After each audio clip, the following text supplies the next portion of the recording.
वैशाख मास महात्म्य 14वां अध्याय। श्रुत जी देव जी कहने लगे कि मेष की संक्रांति में वैशाख मास में प्रातः काल स्नान कर मधुसूदन भगवान का पूजन करके जो इस मनोहर कथा को सुनते हैं वह सीधे विष्णु लोक को जाते हैं। जो दुर्बुद्धि होती हुई कथा छोड़कर अन्य काम करने में लग जाते हैं वे नरक में जाकर पिशाच योनि पाते हैं। यहाँ पर हम एक प्राचीन इतिहास कहते हैं जो पाप दूर कर पवित्र करने वाला है। प्राचीन काल में गोदावरी के किनारे ब्रह्मोश्वर क्षेत्र में ब्रह्मनिष्ठ बड़े परमहंस दुर्वासा ऋषि के 2 शिष्य रहते थे। वे सदा उपनिषद शास्त्रों में निष्ठावान थे। उन्हें किसी से कुछ उपेक्षा नहीं थी। भीख मांगकर जो कुछ मिलता उसी को खाकर पर्वत की गुफा में रहते थे। ये दोनों तीनों लोक में सत्यनिष्ठ और तपोनिष्ठ नामों से विख्यात हुए।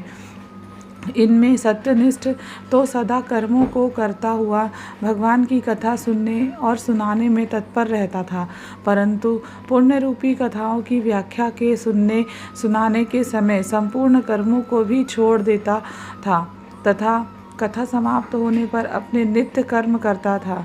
वह बिना कथा श्रवण किए अन्न ग्रहण नहीं करता था। अतएव जो मनुष्य ऐसी कथा सुनते हैं उनको जन्म के बंधन नहीं व्यापते और विष्णु भगवान में सच्ची भक्ति तथा स्नेह उत्पन्न होता है। आरती दूर हो जाती है और साधु महात्माओं में सहृदयता उत्पन्न होती है। सत्व बुद्धि से वेद में मति उत्पन्न होती है। निरंजन निर्गुण ब्रह्मा उनके हृदय में आकर विराजते हैं। परंतु जहाँ साधु महात्मा न हो, तुलसी न हो, विष्णु जी का मंदिर न हो, काला मृग न हो अथवा कथा न होती हो, वहाँ यदि साक्षात गंगा जी का किनारा भी हो तो त्याग देना चाहिए। वहाँ का मरा हुआ प्राणी 100 जन्मों तक कुकर योनि पाता है अथवा अंधता मित्र नरक में पड़ता है। ऐसा उपनिषद विचार कर वह मुनीश्वर सदा विष्णु की भक्ति और कथा श्रवण करने में तत्पर रहता था। मगर दूसरा जो तपोनिष्ठ था न तो जीवा से विष्णु कथा कहता था न कानों से सुनता था। तीर्थ स्नान करने जाता तो वहाँ पर होती हुई कथा भी तप में विघ्न न पड़ जाए इस डर से छोड़ देता था।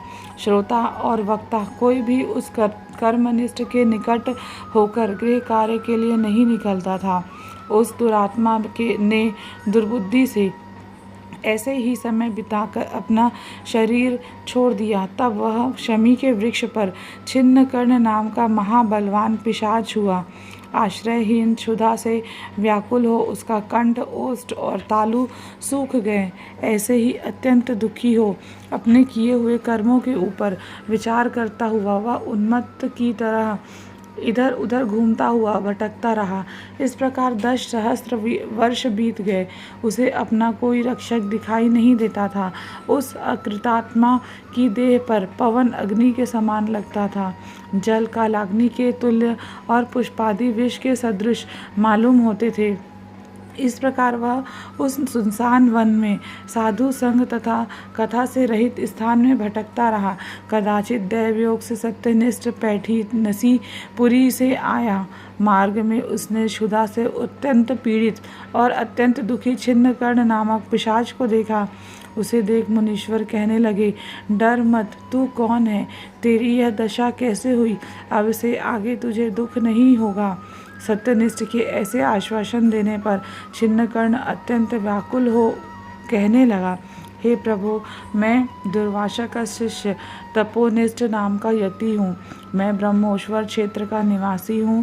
कर्मों के लोप हो जाने के भय से अपनी दुर्बुद्धि के कारण महात्माओं द्वारा कही हुई विष्णु कथा का आदर नहीं किया। उसी कर्म के घोर परिणाम से मेरी मृत्यु हुई और छिन्नकर्ण नामक पिशाच बन दुख से अत्यंत व्याकुल हुआ हूँ। आज मेरा भाग्य फिर गया। मेरे ऊपर सब देवता, गुरु और साधु संतुष्ट हैं। हरि भगवान मेरे ऊपर प्रसन्न हैं जो आपके दर्शन हुए। इस प्रकार छिन्न कर्ण त्राही त्राही करता हुआ चरणों पर गिर पड़ा।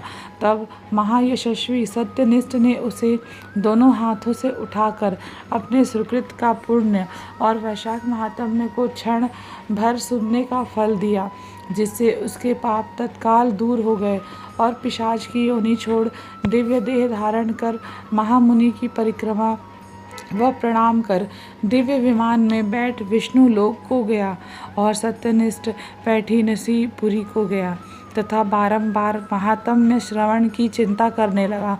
श्रुतदेव जी बोले, जहाँ शुभ फल देने वाली सब लोगों के पाप दूर करने वाली विष्णु भगवान की कथा होती है, वहाँ सब तीर्थ और अनेक क्षेत्र आ जाते हैं तथा वहाँ के निवासियों को मुक्ति प्राप्त होती है, इसमें संदेह नहीं है। वैशाख मास 14वां अध्याय समाप्त। बोलिए श्री हरि विष्णु भगवान की जय। दोस्तों, यदि आपको यह वीडियो अच्छा लगा हो तो प्लीज़ इसे लाइक करें, मेरे चैनल को सब्सक्राइब करें और बेल आइकन को अवश्य प्रेस करें और साथ ही साथ इस कथा को और इस वीडियो को अपने सगे संबंधियों एवं परिचितों के साथ शेयर अवश्य करें। राधे राधे।